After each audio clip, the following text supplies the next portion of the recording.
การฝึกฝนของพรรคป่าซาชนลาวสูบยู่มหาชนเดินก้าวสูบยู่มหาชนเดินก้าวกำมาบานทั่วลาวก้าวหน้าขยันกำมาบานตัวแทนกำมากรในลาวทุกบอนก็กลุ่มเดียวกันประดิษฐ์สร้างสิ่งต่างๆแข่งขัน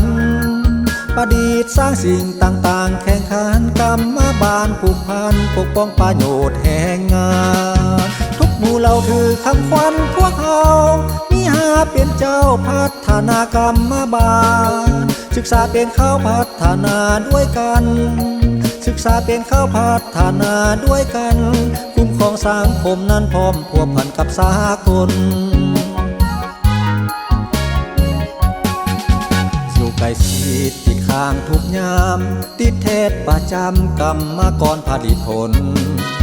โสมไส้ผลผลิตทุกคนโสมไส้ผลผลิตทุกคนเคียงข้างมหาชนติดตามมรรคผลแห่งงาน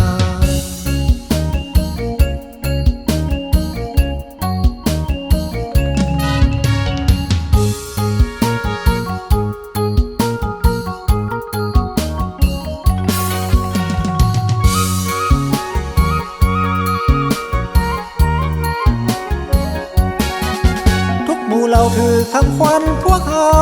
มีหาเป็นเจ้าพัฒนากรรมบาลศึกษาเป็นข้าวพัฒนาด้วยกัน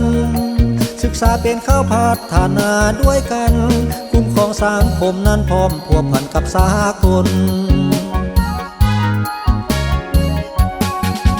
อยู่ใกล้ชิดติดข้างทุกยามติดเทศประจำกรรมกรผลิตผลโสมไส้ผลผลิตทุกคนโสมไส้ผลผลิตทุกคนเคียงข้างมหาชนติดตามมรรคผลแห่ง